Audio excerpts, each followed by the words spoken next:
Jeff here from Films at Home, and today I'm finally going to be doing a review of my new LG C2 OLED TV.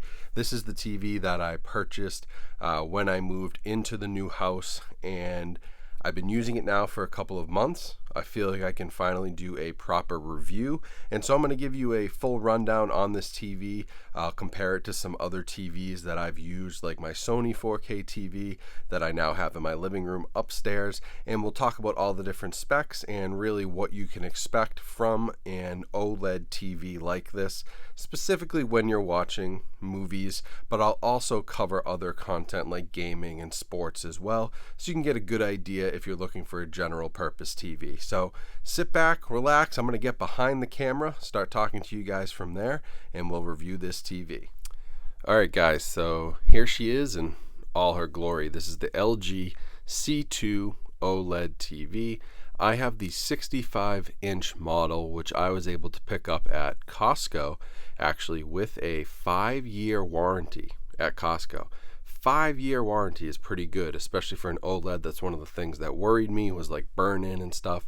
So I got a 65-inch, 5-year warranty. It was $1,700. Now for an OLED TV, 65 inches is sort of the sweet spot for price. When you go to 77 inches, which is the next size up, that really takes a hit to your wallet. So the 77 inch was like $2,800. It was, $1,000 more expensive. So I went with the 65. It fits my space well. So with an OLED TV like this, one of the huge benefits is that each individual pixel can actually turn on or off. So with an LED TV, you're going to get, a backlit LED, and it's going to have some lighting behind the panel, which will light certain segments of your screen. And those have gotten much better, I will say. They've gotten much better over the last few years, but they're still limited because they're only using as many light zones as they can put behind the panel. With an OLED, each individual pixel, think about how many pixels are on this TV. Each individual pixel can turn itself on or off and individually lights. So when you need something to be black, the pixels will literally just shut off their light, and that's why you get those pure blacks that people talk about with OLED TVs. There is no blooming, there is no flashlighting effect. I mean, black is black. The pixels literally shut off and you get a pure, deep black color. Now, very quickly on the TV itself, I'm not a huge fan of the WebOS interface here that LG puts on their TVs. Doesn't really work that well. It's fine, but I think if you were going to use this TV and you did want to stream and do some streaming, which I also do, Disney Plus, HBO, Hulu, Netflix, Prime, whatever, I think you'd want to invest in like an Apple TV, an Amazon Fire Stick, something to give you better capability than the software that's here. Now, just turning the lights back on here, you can see that the TV has an extremely slim profile. There's barely any edge to this TV, so most of what you get on the screen is picture. There isn't a huge bar or anything at the bottom. You can see exactly how thin that is. There's really not much there, and it also has an extremely slim profile up against the wall. I don't want to mess with getting behind there because I have all my stuff wired, but it does come with 4 HDMI inputs. It has your optical cable input as well if you're using a sound bar. It has everything you'd need in 4 HDMI inputs. Very important, especially if you're using like an eARC sound bar, and 1 HDMI port has to be set aside for that. Then you have a Blu-ray player, maybe a gaming console, and a cable box. There's your 4 right there. So you almost really need, at a minimum, 4. This TV does give you that. Now, I've heard your comments about the TV being too high. I do want to address that very quickly. If I was sitting in a regular seat, then yes, the TV should be down where like Michael and Freddie are right there, right? That's where the TV should be.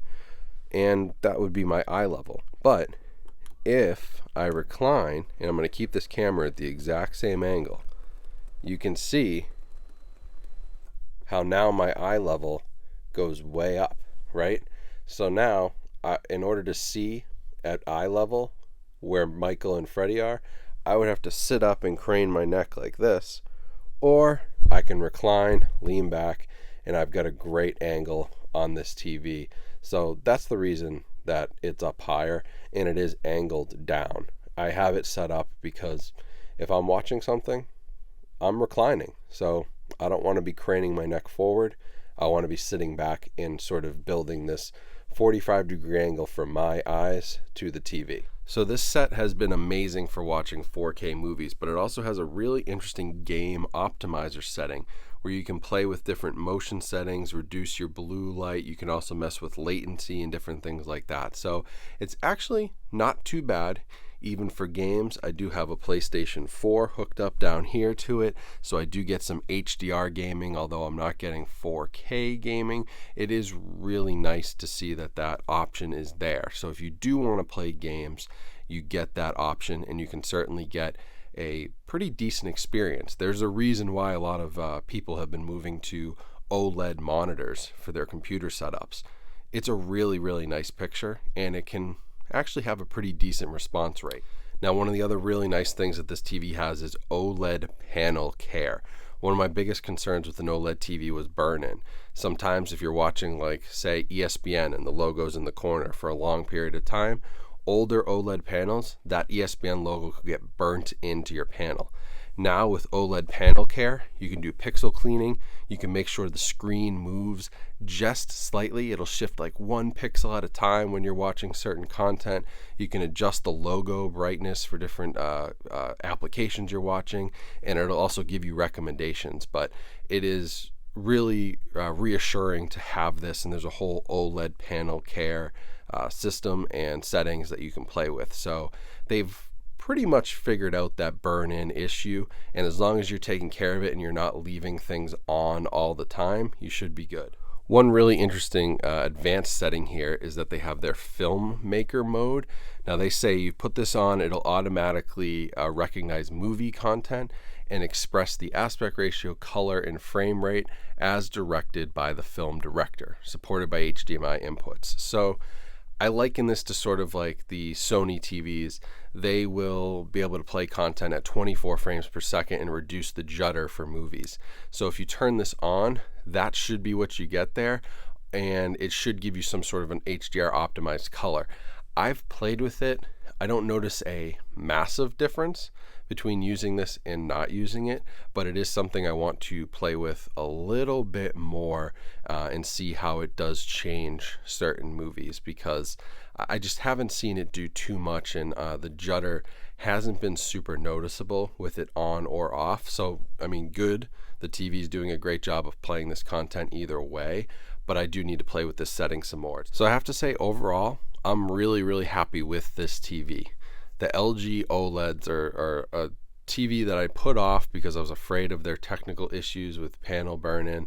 But this TV and the OLED care, HDR optimization, filmmaker mode, there's a lot of really cool features. There's a gaming mode as well. And if you're watching sports and things like that with high motion, it's actually pretty good, and I think I like it better than my Sony TV upstairs, even for those items. Now, I will say it's not a super bright TV, and that's a common complaint with OLEDs. I would not recommend getting this TV if you had it in a living room that was going to get a lot of light. If you have a light controlled room, like a basement where I can dim these lights down and turn them off and go, pitch black, no windows, this would be a great TV. I would not put it in a living room though. I don't think it gets bright enough for a space like that.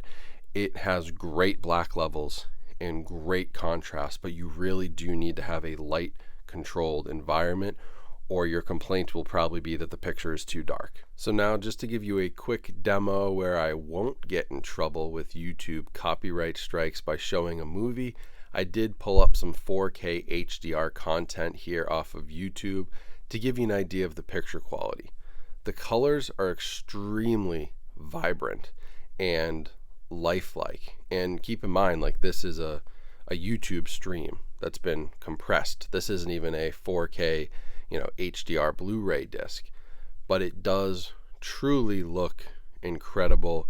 It's very detailed, and really what gets me every time when I watch content on this TV is just the way that everything pops off the screen. It has better color than any TV that I've ever had. It's not as bright.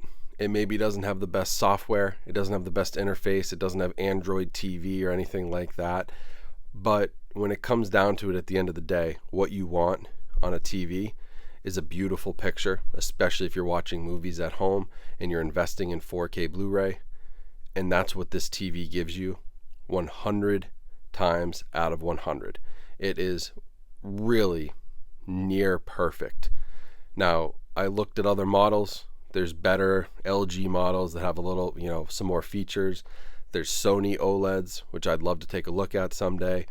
But right now, I have to say, this TV, while it has its cons, is the best quality TV that I've owned. All right, guys, so that's my quick review of the LG C2 OLED TV.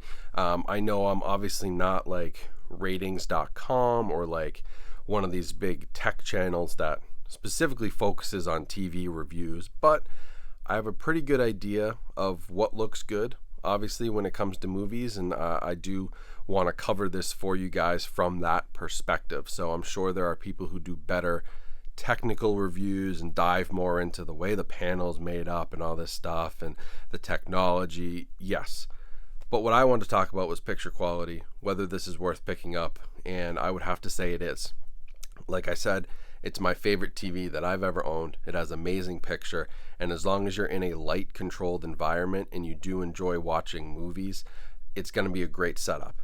If you need this for a living room, if you're going to primarily be watching like cable TV, basic stuff like that, first of all, it's probably not worth investing in an OLED TV because they're definitely more expensive. But second of all, it's just going to be a little too dark. Now, if you do want to game on this, I think it's a great option. It has some nice settings. It has some really great color, has a good response rate. So gaming, not a problem. It's a great TV. I definitely would recommend it for $1,700. I mean, the prices of these things have come way, way down over the last few years, which is why I finally jumped into it. The burn-in technology and the OLED care that they've added, much better than in prior years. You're going to get a much better experience, and I would definitely recommend this one. So if you want to pick it up, I will leave links in the description where you guys can grab this. Of course, that supports my channel, so I appreciate it, but shop around. Like I said, I bought mine at Costco. 5-year warranty. Anything happens to that TV in 5 years, I'm covered. Hard to get that, but shop around at places like that because you might find really good deals. But I appreciate you all watching. Hopefully you enjoyed this review and it gave you some insight into this TV, specifically, different kinds of settings it has and how it performs with 4K Blu-ray. I mean, this is my review unit from now on, so I love it. I would definitely recommend it. So go check it out. If you can pick it up, would make for a great Christmas gift. And if you can wait till February, these are probably going to drop in price even further when new models come out. And this is no slouch, so you'd have no problem buying this even if it's a year older model. It's a really great TV that I think you guys will enjoy. So thanks for watching. Make sure you subscribe here on YouTube and follow me on social media for all the latest from my channel and my life. And as always, like this video and check out all the links in the description for ways you can support me and our partners on the channel. So appreciate y'all watching. Have a great rest of your day. Stay safe and healthy out there, and I'll talk to you all soon.